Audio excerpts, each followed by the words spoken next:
Mesdames, Mesdemoiselles et Messieurs, bonjour ou bonsoir. C'est un honneur de vous retrouver une fois de plus devant vos écrans ou vos postes téléviseurs ou encore devant vos ordinateurs portables, vos téléphones Android en train de suivre cette émission parce que nous sommes sur la chaîne Géopolis Télévision. De même, nous sommes aussi sur YouTube, dans les réseaux sociaux, sur TikTok. Donc, vous pouvez nous suivre partout, à la télévision à la maison. Vous pouvez suivre aussi à travers votre ordinateur à la maison, dans votre jardin.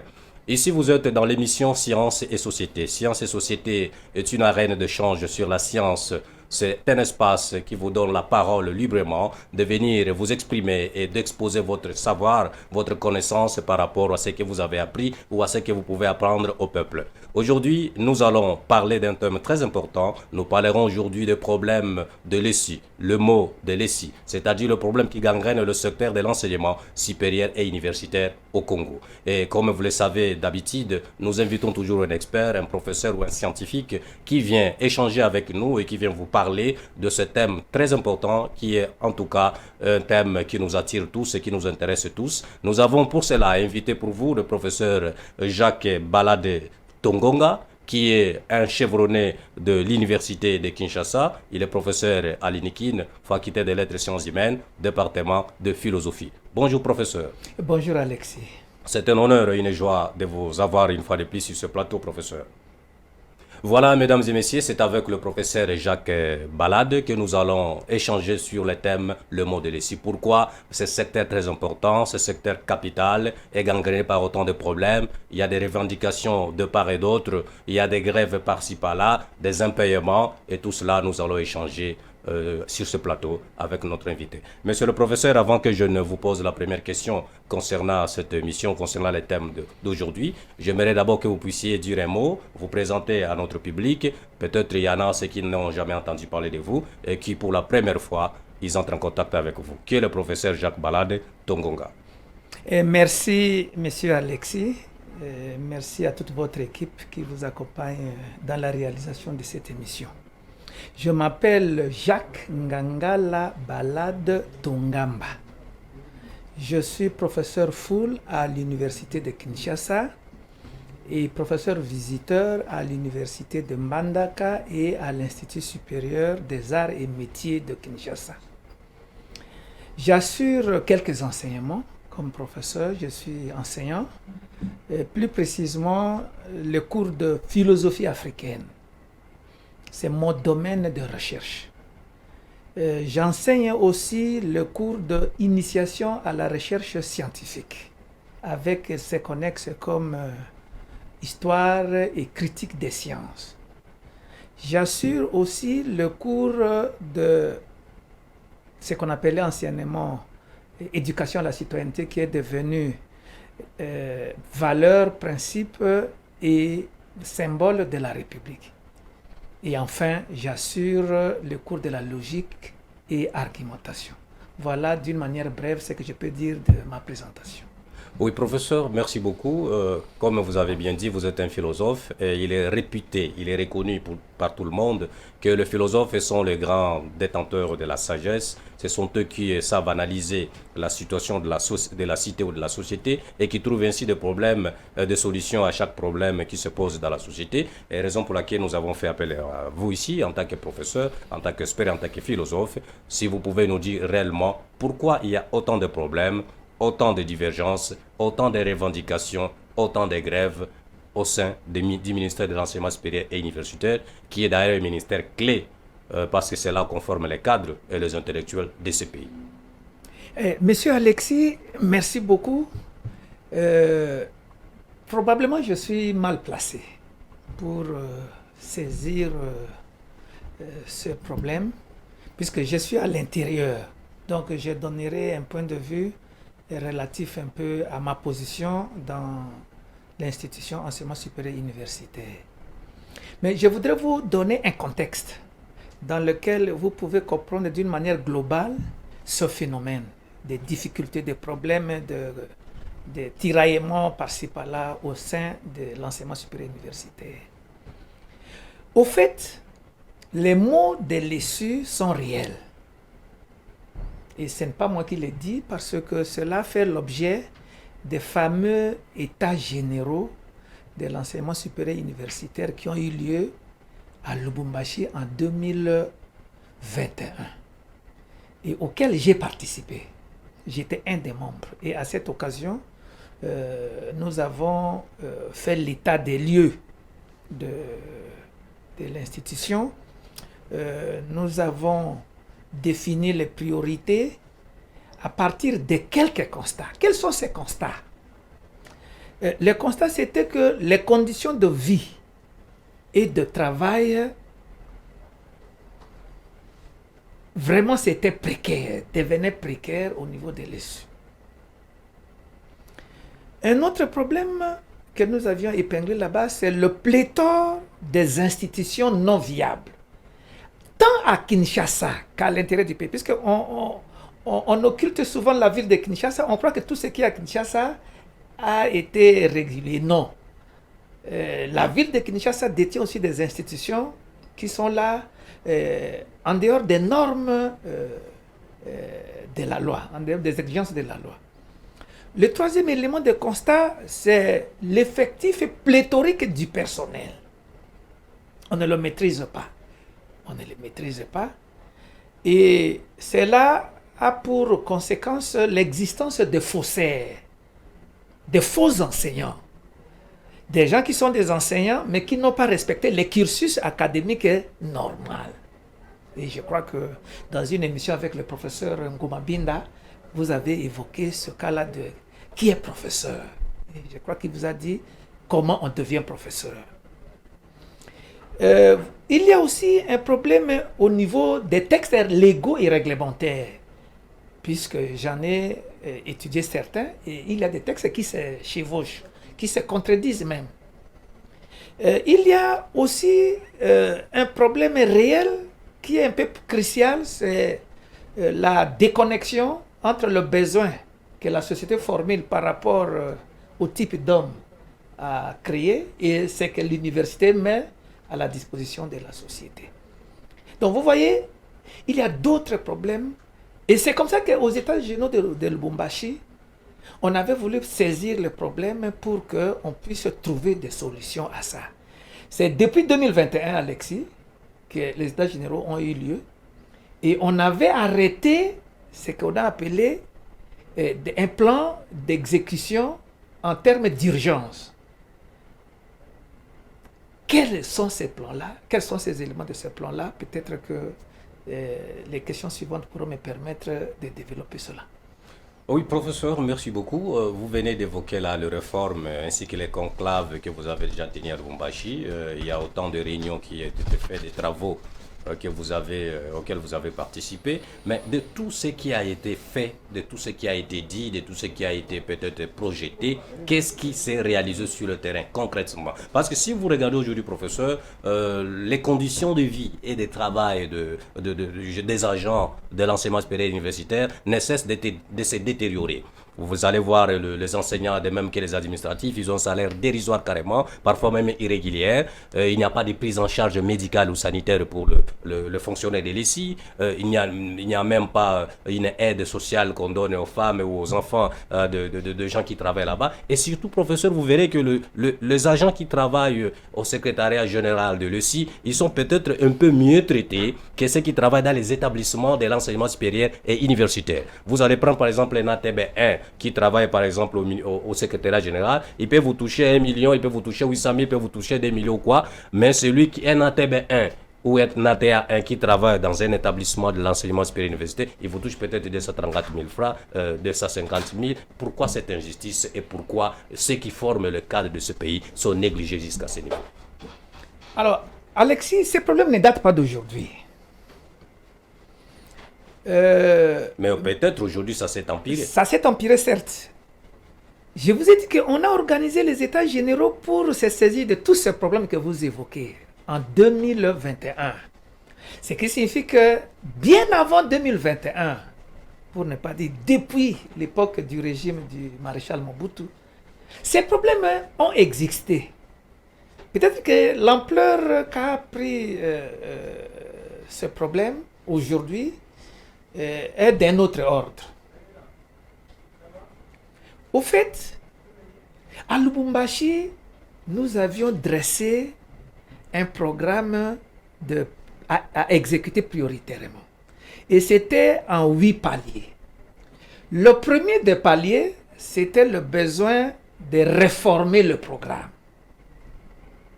Et cela a été pris par la résolution pratiquement. Il y a plusieurs résolutions. 113, 126, 179, 190, 242. Et c'est ça le LMD. C'était ça la première recommandation, axe prioritaire à exécuter. Et c'est cela qu'on a exécuté. Mais ce n'était pas l'unique axe prioritaire exécuté le LMD. Parce qu'il était précédé de certaines conditions à réaliser. La première des conditions, c'est sur le plan des finances. Et là, c'est la résolution 256 qui demandait à Alexis de laisser l'enseignement supérieur universitaire exécuter son budget.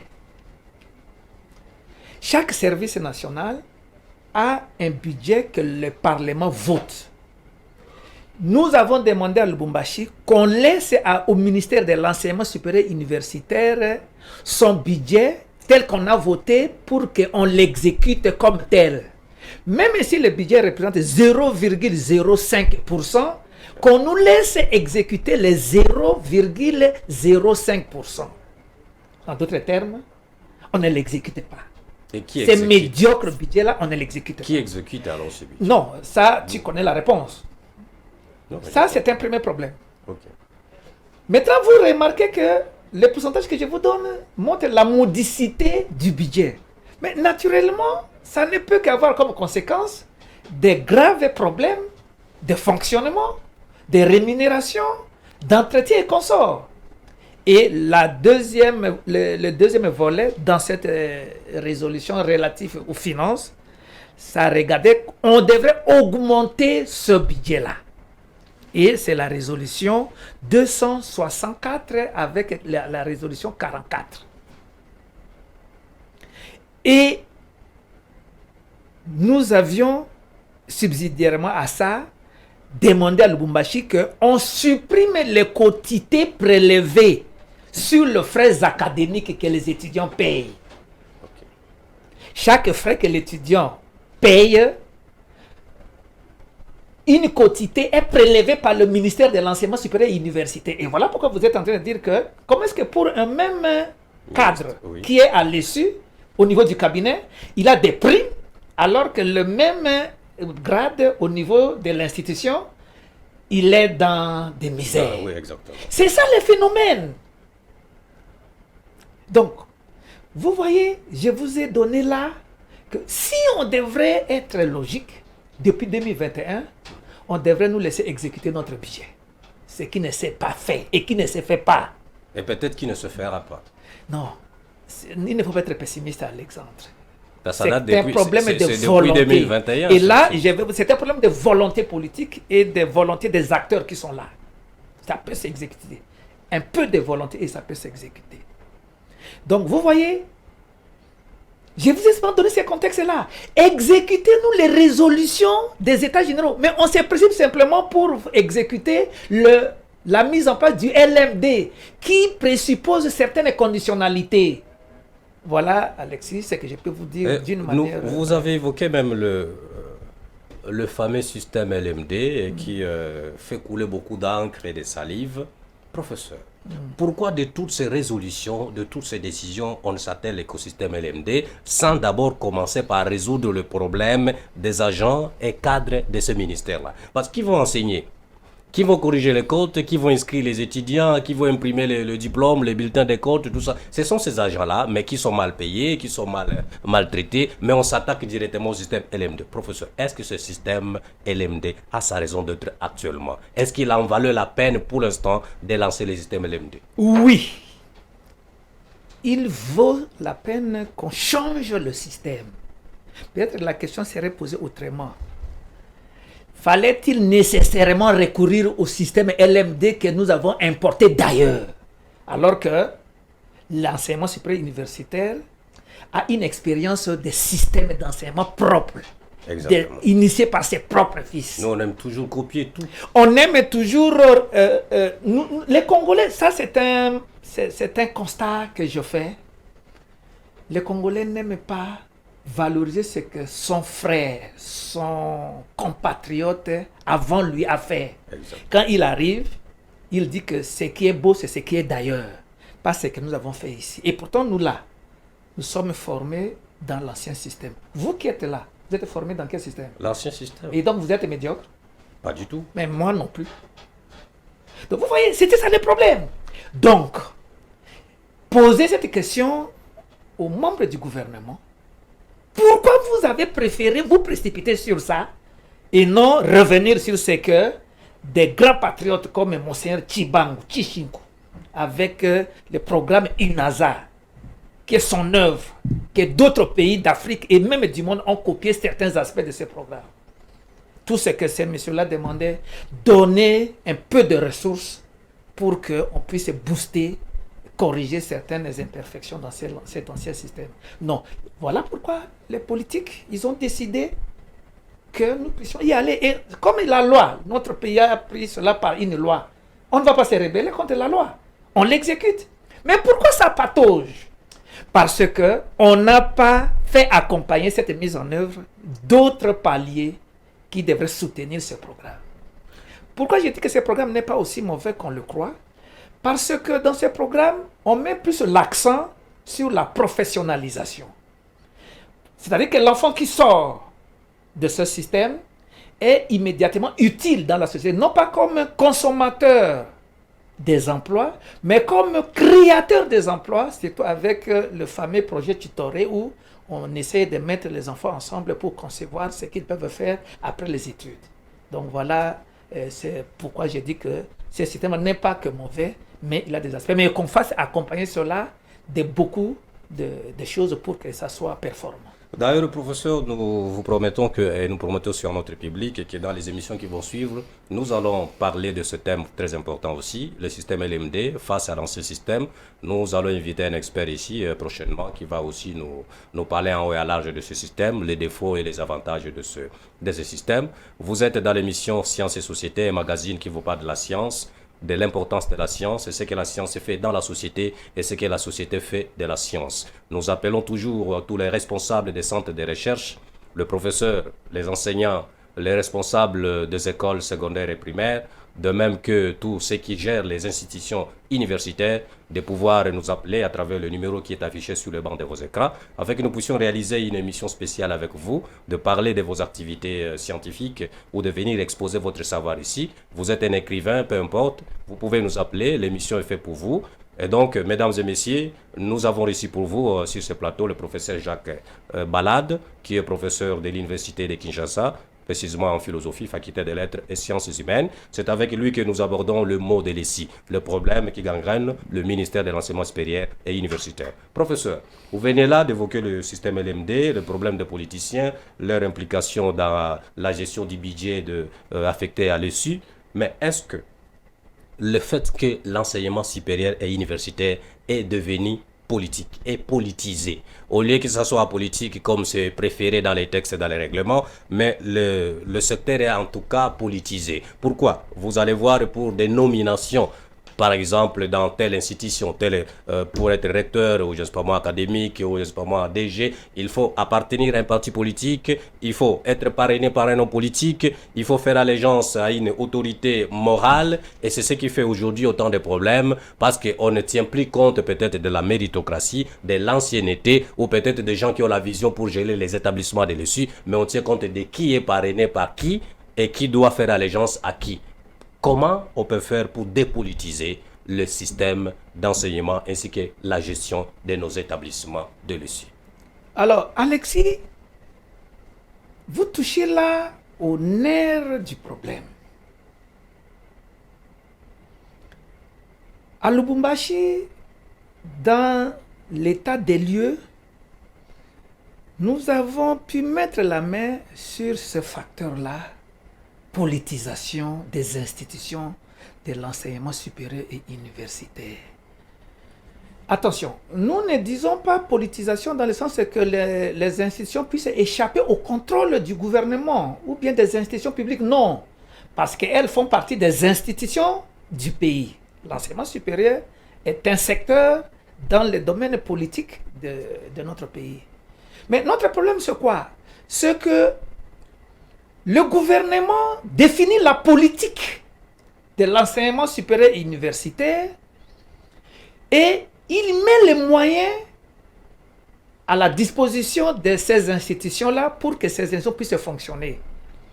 Et tout ce qu'on attendait du gouvernement, c'est simplement de veiller à la bonne exécution de toutes ces résolutions, de veiller au bon fonctionnement de ces institutions, de veiller à ce que ces institutions atteignent leurs objectifs. Non. Je vous ai dit que dans une des résolutions, nous avons demandé que le gouvernement ne prélève plus les quotités sur les frais académiques. Mais le budget qu'on nous octroie, nous ne l'exécutons pas à 100%.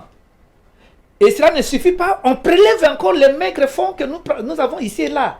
Mais c'est ça qui est à la base de toutes les antivaleurs que les gens sont en train de décrier. Oh, on vend les syllabus, on monnaie le point, on fait ceci, on fait cela. Mais parce que ceux qui sont en train de faire ce travail, ils doivent vivre quand même. Ils ont des enfants qui sont en train de scolariser. Ils doivent quand même habiter dans de meilleures conditions.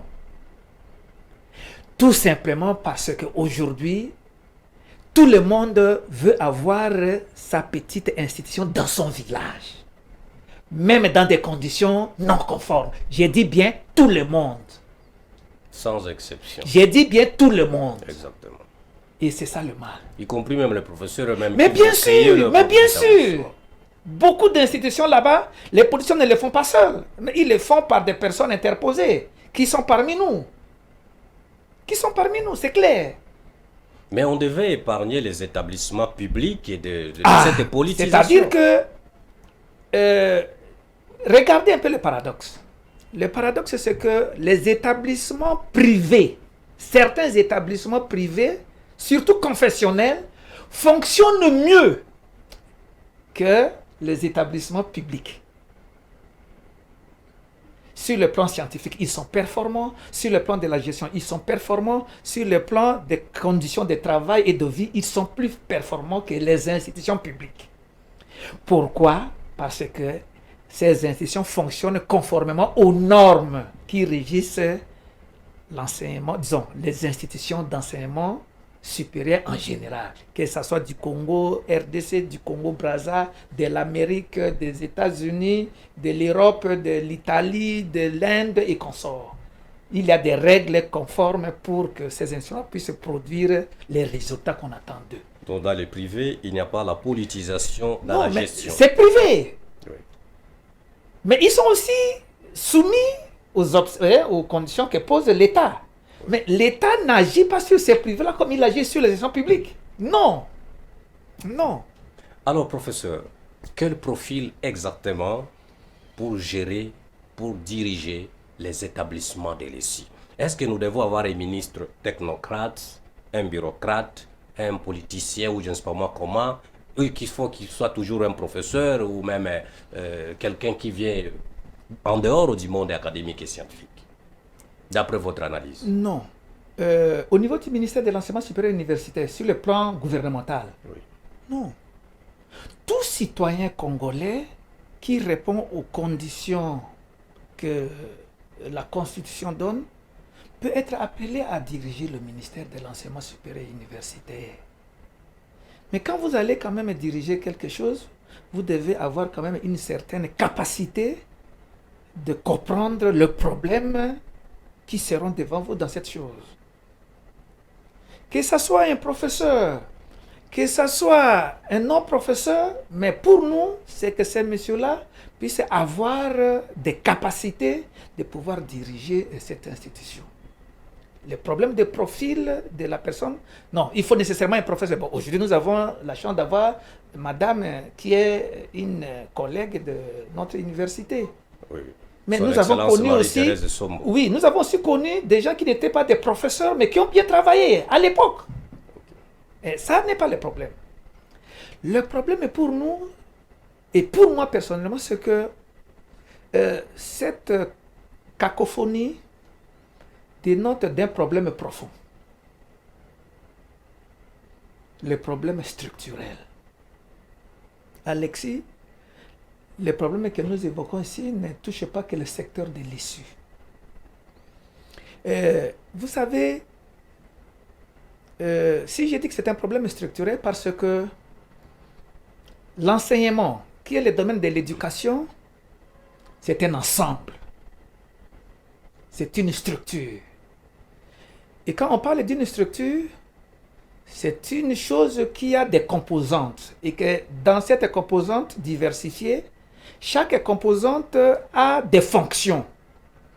Il suffit que une des composantes dysfonctionne, il va impacter les autres. Si vous voulez sauver cet ensemble, cette structure, il faut découvrir d'où vient le problème. Le problème vient de très loin. C'est la désarticulation à la base du système éducatif national, de l'école primaire jusqu'au niveau supérieur et universitaire. Professeur, vous avez évoqué quelque chose de très capital là et qui m'inspire même une question. Vous avez parlé de la structuration et aussi de la décentralisation, en quelque sorte, sur les termes que je peux utiliser. Parce que vous voyez, dans notre ministère, dans le ministère de l'ESI, donc dans notre système d'enseignement, il y a un problème d'autonomisation et de la décentralisation de ces ministères. Presque dans tout le ministère, vous trouverez, il y a de représentation en province, en territoire. Mais le sinon, tout est concentré à Kinshasa.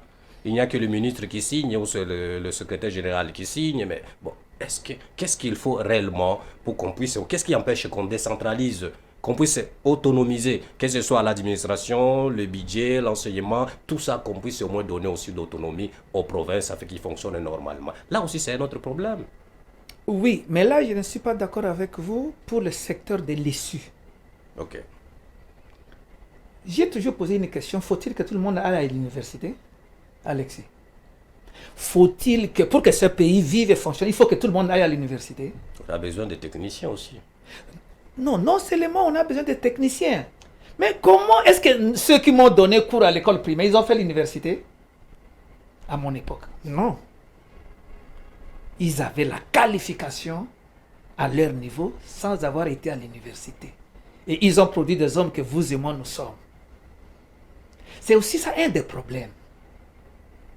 Vous étiez à l'université. Est-ce que tout étudiant peut devenir professeur, Alexis? Je ne vous pose pas la question. Exactement. Oui. Ce qui signifie que l'université, c'est un autre ordre. Ce n'est pas donné à tout le monde. Je m'excuse beaucoup de dire que ce n'est pas... tout citoyen ne peut pas aller là. Non, vous pouvez aller, mais soyez capable. C'est un des problèmes. Ce qui signifie que le facteur éducation, le travail d'éducation, le travail d'enseignant, c'est un travail d'éducation. Nous payons, nous les enseignants, je le dis, nous payons ce que nous-mêmes nous avons sémé. Vous avez semé quoi? La formation des incompétents. Alexis, tu as été sur le banc de l'université. Certains de tes collègues ne venaient pas au cours, non?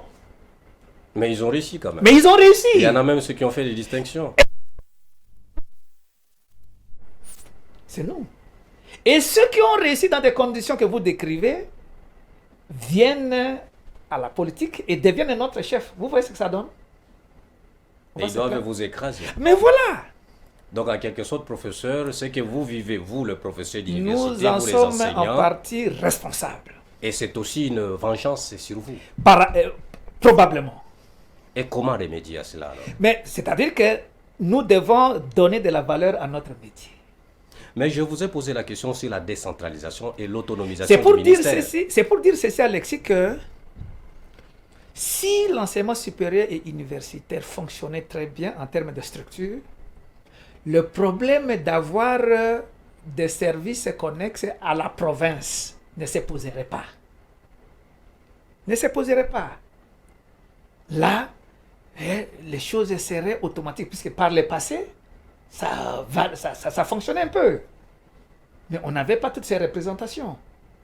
Donc, Ce qui fait que, pour moi, ce n'est pas un problème crucial. Quand vous allez dans nos gouvernements provinciaux, le ministère de l'enseignement, de l'éducation, c'est les termes qu'ils utilisent généralement, a aussi comme compétence sur toutes les institutions d'enseignement supérieur et universitaire, comme ceux de l'enseignement primaire et secondaire.